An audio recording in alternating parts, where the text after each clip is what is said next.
അല്ല എൻ്റെ പാങ്ങോട്ട് കുടുംബക്കാർ അവരുടെ മാനസിക മനസ്സിലാവും.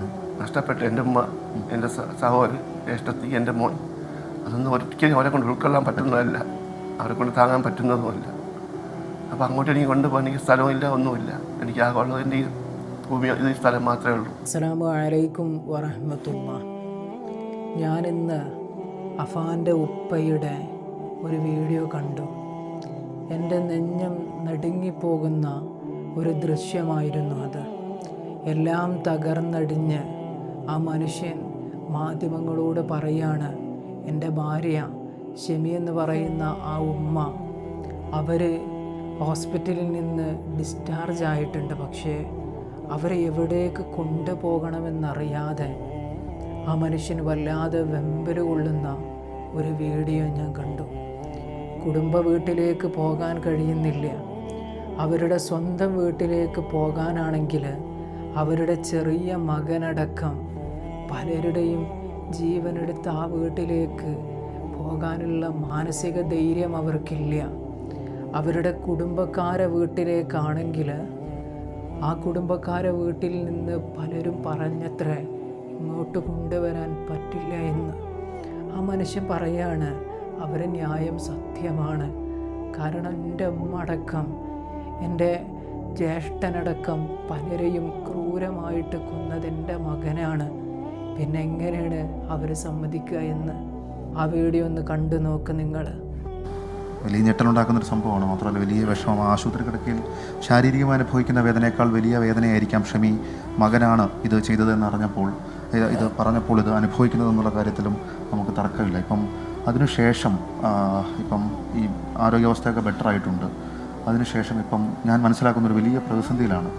കാരണം എങ്ങോട്ട് പോകണം എന്നറിയില്ല. അതായത് ഈ പ്രേക്ഷകരോടെ കിടക്കെ ഞാൻ പറയുകയാണ്, നമ്മളുടെ ആരുടെയും ജീവിതത്തിൽ ഇത്രയും വലിയ സംഭവവികാസങ്ങളൊക്കെ അപ്രതീക്ഷിതമായി ഉണ്ടാകാം.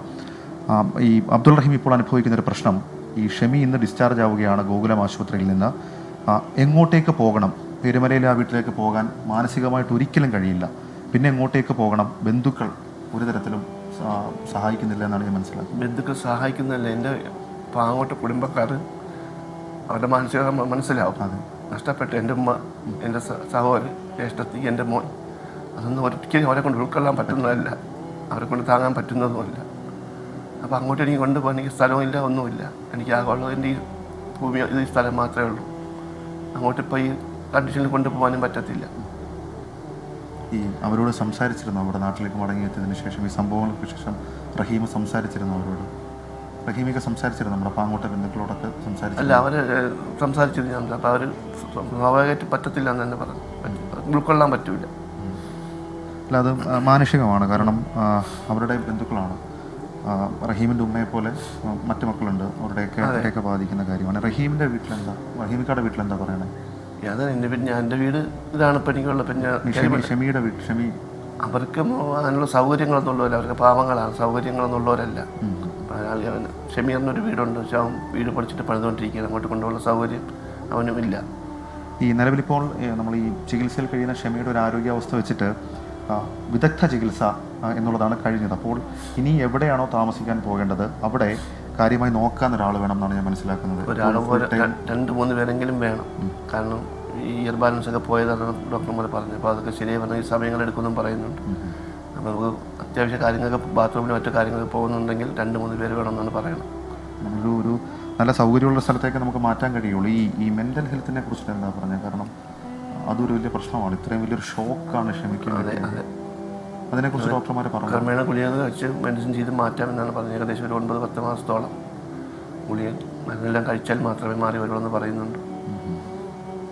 നമ്മൾ ഈ അഭിമുഖത്തിലേക്ക് കടക്കുമ്പോൾ തന്നെ റഹീമിക്കയോട് സംസാരിച്ച ഏറ്റവും പ്രധാനപ്പെട്ട കാര്യങ്ങളിലൊന്ന് പലതരത്തിലുള്ള പ്രചരണങ്ങൾ നിങ്ങളുടെ കുടുംബത്തെക്കുറിച്ചിട്ടൊക്കെ നടക്കുന്നുണ്ട്. ഈ പ്രത്യേകിച്ച് ഈ ആശുപത്രിയിൽ ഈ വിവരമറിഞ്ഞ് ഷെമി റിയാക്ട് ചെയ്തതിന്, ഷെമി എന്താണോ പ്രതികരിച്ചതിനെ കുറിച്ചൊക്കെ പലതരത്തിലുള്ള കഥകൾ ഒരുപക്ഷെ മുഖ്യധാരാ മാധ്യമങ്ങൾ ആ രീതിയിൽ കൊടുത്തിട്ടില്ലെങ്കിൽ കൂടി നടത്തിയിട്ടുണ്ട്. ഈ ശരിക്കും പറഞ്ഞാൽ ഈ വിവരങ്ങൾ അറിഞ്ഞതിന് ശേഷം ഇതുവരെയുള്ള ഒരു പ്രതികരണം എങ്ങനെ ഉൾക്കൊള്ളാൻ കഴിഞ്ഞിട്ടുണ്ടോ പൂർണ്ണാർത്ഥത്തിൽ? ഇതൊക്കെ സത്യമാണെന്നൊക്കെ വിശ്വസിക്കുന്നത്? സത്യമാണ് എപ്പോഴും വിശ്വസിക്കുന്നില്ല. പക്ഷേ എൻ്റെ കൊച്ചുമോൻ്റെ മരണം വിശ്വസിച്ചിട്ടുണ്ട്. ബാക്കിയുള്ളതൊന്നും ഇപ്പോഴും വിശ്വസിച്ചിട്ടില്ലെന്ന് എനിക്ക് തോന്നുന്നു. അഫ്സാൻ മരിച്ചു എന്നുള്ള കാര്യം മാത്രമാണ് അറിയുന്നത്, ബാക്കിയൊന്നും വിശ്വസിച്ചിട്ടില്ല. ആ മനുഷ്യൻ്റെ വാക്കുകൾ നിങ്ങൾ കേട്ടില്ലേ? എത്ര വേദനാജനകമായ ഒരു വാർത്തകളാണ് ആ മനുഷ്യൻ പറയുന്നത്. കേൾക്കുമ്പോൾ വല്ലാത്ത ഒരു വേദനയാണ് ഹൃദയത്തിലേക്ക് കടന്നു വരുന്നത്. സ്വന്തം ജീവിതം തന്നെ ഇല്ലാതായി മലക്കം മറിഞ്ഞെല്ലാം നഷ്ടപ്പെട്ട് ഒന്നുമില്ലാതെ നിൽക്കുന്ന ഒരു മനുഷ്യൻ തൻ്റെ ഭാര്യയേറ്റ് എങ്ങോട്ട് പോകണമെന്ന് പോലും ആ മനുഷ്യനിപ്പോൾ അറിയാത്ത ഒരവസ്ഥ. അവരുടെ വീട്ടിലേക്കും പോകാൻ കഴിയുന്നില്ല. കാരണം അവർക്കൊരു വീടെന്ന് പറയാൻ ഒരു വീടിൻ്റെ പണി നടന്നുകൊണ്ടേയിരിക്കുന്നുള്ളൂ.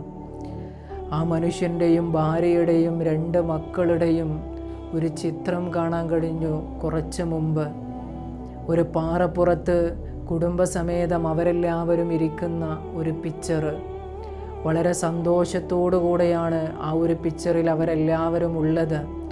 ആ മനുഷ്യൻ അപ്പോഴൊന്നും അറിയില്ലായിരുന്നല്ലോ, വർഷങ്ങൾക്കിങ്ങേൽ തൻ്റെ മൂത്ത സന്തതിയായ അഫാൻ എന്ന ആ മകൻ തൻ്റെ കുടുംബത്തിനോട് ഇത്രയും വലിയ ക്രൂരത ചെയ്യുമെന്ന്.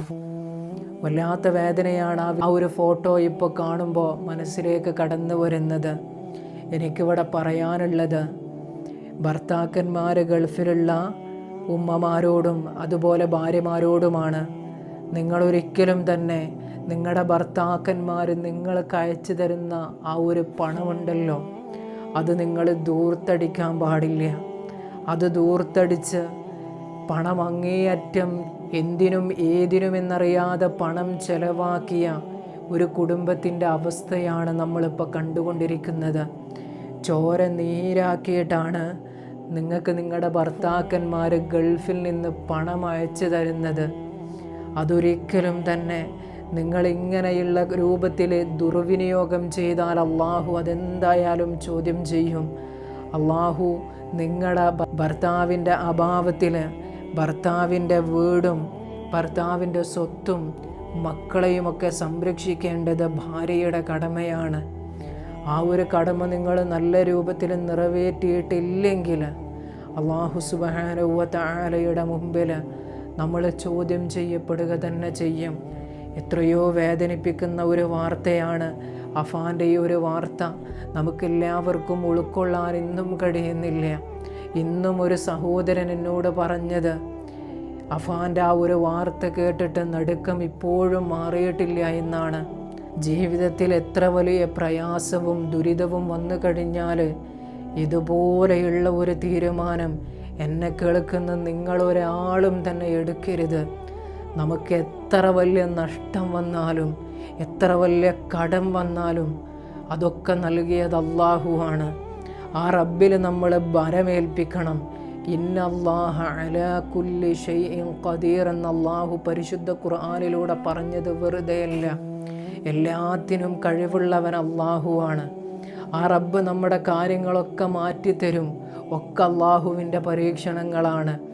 നമ്മളിവിടെ ഇത്രയും വലിയ കടം കയറുമ്പോൾ ജീവിതം അവസാനിപ്പിക്കാൻ നിന്നാൽ അതിൻ്റെ തിക്തഫലം എത്രത്തോളം ഗൗരവമാണെന്ന് നിങ്ങൾക്കറിയോ?